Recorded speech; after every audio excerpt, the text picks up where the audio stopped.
Olá, meus caros. Hoje o assunto da nossa conversa é orientá-lo a respeito de como é que você deve proceder para incluir no preço de venda dos serviços que você presta os valores relativos ao ISS, PIS e COFINS que incidem nas empresas que são tributadas pelo lucro real. Vocês sabem que há uma diferença na forma de cálculo entre o lucro real, o lucro presumido e o simples. Então, essa conversa que nós vamos ter agora se aplica apenas àquelas empresas que são optantes do lucro real e que querem incluir no preço de venda dos serviços os impostos que incidem diretamente sobre o faturamento. Esses impostos são três: o ISS, o PIS e a COFINS. Nós não vamos conversar nesse vídeo a respeito de imposto de renda e contribuição social. E eu vou explicar para vocês por quê. Porque o imposto de renda e a contribuição social, na teoria tributária deles, eles são concebidos para incidir sobre o lucro da empresa e não sobre o faturamento. Então, o formato de cálculo é outro. Hoje nós vamos falar apenas sobre como incluir ISS, PIS e COFINS. Para fins desse nosso vídeo, nós vamos usar percentuais que são os mais comuns para essas operações de prestação de serviço de quem é lucro real. Eu estou falando de usar 5% para ISS, de usar 1,65% para PIS e de usar 7,6% para COFINS. É importante que você consulte-nos antes de aplicar esses percentuais sobre os serviços que a sua empresa presta, para ter certeza de que eles estão corretos.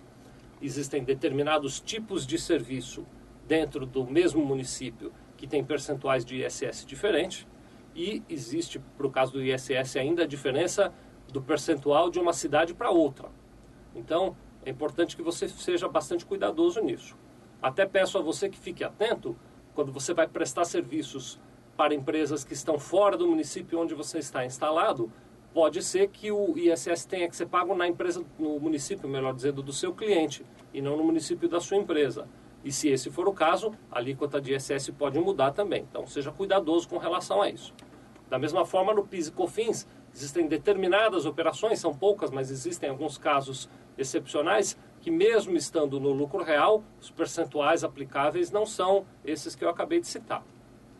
Mas o ponto importante da nossa conversa não é que você compreenda todos os percentuais, e nem eu quero ficar aqui te entediando, dando uma lista de percentuais que tomaria horas do teu tempo. Na verdade, eu quero que você compreenda como você faz para calcular o impacto disso no preço do teu serviço. Depois você nos consulta e a gente dá diretamente o percentual para a tua empresa em particular. Então vamos lá, vamos começar a construir o nosso raciocínio. Eu vou mostrar a vocês algumas tabelas com a ajuda do Felipe. Essas tabelas vão permitir que vocês vão acompanhando aí e construindo junto comigo esse raciocínio. O primeiro passo, e portanto a primeira tabela que eu quero mostrar para vocês, é uma tabela que indica quais são os custos diretos que você teve na prestação dos seus serviços. Eu estou aqui chamando de custos diretos, por exemplo, a mão de obra que o seu pessoal, os seus funcionários, aplicaram naquela prestação de serviço. Estou imaginando que para esse nosso exemplo, você gastou R$500 de mão de obra dos seus funcionários para a prestação de serviço. Eu também, para construir um raciocínio mais completo, estou supondo que parte dos serviços não foi o seu pessoal que executou. Um pedaço dos serviços você contratou uma outra empresa para executar. Vamos supor que você tenha gasto R$300 na contratação de uma outra empresa para executar parte dos serviços.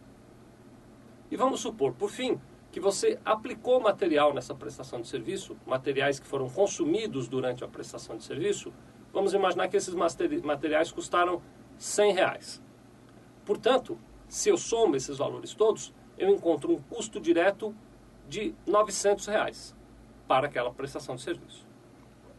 Bom, como você é uma empresa optante pelo lucro real, você tem direito a créditos de PIS e de COFINS.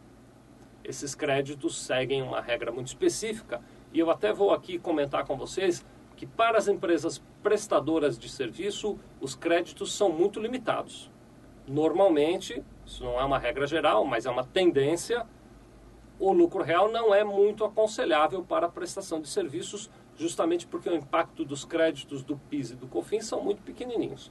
Para você ter uma ideia, destes três valores que eu acabei de mostrar para vocês, que compuseram os custos diretos do nosso serviço, estou falando dos R$500 de mão de obra, dos R$300 de serviços contratados de terceiros e dos R$100 de material aplicado na mão de obra, você só pode tomar crédito de PIS e COFINS dos dois últimos.